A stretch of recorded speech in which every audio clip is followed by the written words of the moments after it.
negara-negara yang ditakbir oleh orang Islam, selepas daripada era penjajahan, kadangkala korupsinya, rasuah dan penyalahgunaan kuasa lebih buruk daripada apa yang dilakukan oleh penjajah. Jika penjajah itu menyedut harta negara-negara yang dijajah, dibawa pulang kepada negaranya tanda kesetiaannya kepada raja dan pemerintahan negara mereka yang asal. Para koruptor menyedut harta rakyat mereka sehingga memiskinkan negara mereka sendiri. Maka juta-juta, ratusan juta, bilion-bilion harta dimakan oleh seseorang, dirinya dan keluarganya. Sehingga negara-negara orang Islam menjadi tidak berkeupayaan untuk melangkah ke hadapan. Dimakan oleh mereka yang kononnya umat sendiri. Dan ini adalah merupakan bala yang menimpa negara orang Islam sekalipun seringkali kita meraihkan hari kemerdekaan di setiap negara-negara orang Islam. Negara Arab demikian. Negara selain Arab demikian. Pemerintah yang corrupted, para koruptor, perasuah yang Nabi menyebut, dalam hadis menyebut, la'ana Rasulullah ar-rashi wal murtashi. Rasulullah melaknat perasuah dan penerima rasuah. Pemberi dan penerima rasuah. Itulah yang berlaku dalam dunia umat Islam. Ratusan juta, ratusan ribu, ratusan juta, bahkan bilion harta hilang tidak tahu ke mana, hasil daripada sikap yang tamak terhadap pengurusan negara orang-orang Islam sendiri. Maka ternyata penjajah sudah pergi. Yang mewarisi pemerintahan yang sepatutnya setelah dinyahkan penjajah, memajukan umatnya, lebih buruk sikapnya daripada penjajah. Jika mereka yang berada di bawah penjajahan British dapat melihat kesan-kesan peninggalan British walaupun dibuat untuk keagungan pemerintahan mereka, sekurang-kurangnya walaupun rakyat di bawah penjajahan merasai apa yang ditinggalkan oleh British, ternyata mereka yang bukan British, bukan Prancis, bukan Spanish, yang datang, yang berada, yang mengambil kuasa, lebih tamak daripada penjajah-penjajah itu.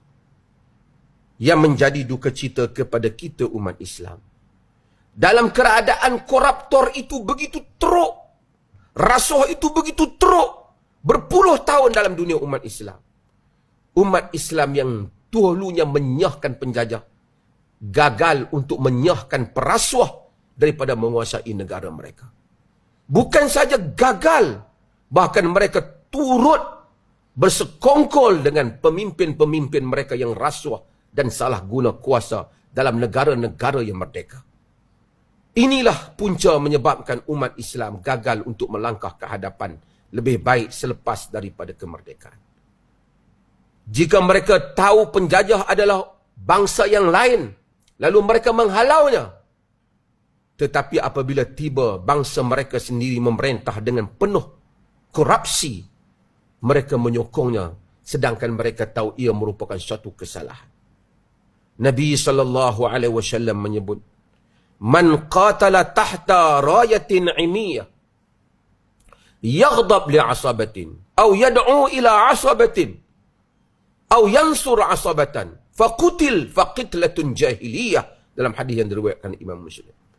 Sesiapa yang berperang, berjuang di bawah bendera kebutaan, yakni semata-mata kerana taksub tanpa memikirkan alasan yang benar, tanpa mengetahui alasan yang benar, marah kerana sikap fanatik, menyeru kepada sikap yang fanatik, yakni menyokong secara membuta tuli, dan berperang secara membuta tuli hanya kerana taksub kepada puak, dia matinya adalah jahiliyah. Dan itulah yang berlaku dalam dunia Islam.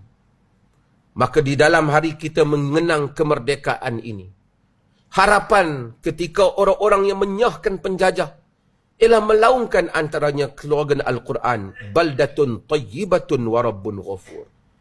Negeri yang baik dan Tuhan menyayangi negeri itu.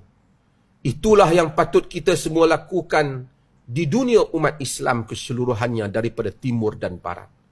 Setelah penjajah dinyahkan, kita juga mesti menyahkan semua para pengurus negara orang Islam yang tidak cekap, bukan saja tidak cekap, bahkan mereka itu tidak amanah di dalam menguruskan tanah air kita. Menjadi tanggungjawab setiap orang Islam apabila mengenang penjajahan dan penyahan penjajahan, bersikap bangkit untuk membetulkan yang salah yang disebut oleh oleh Allah Subhanahu wa taala, orang-orang yang kami berikan kedudukan di atas muka bumi, mendirikan salat, mengeluarkan zakat, menyuruh kepada yang ma'ruf dan mencegah daripada yang munkar.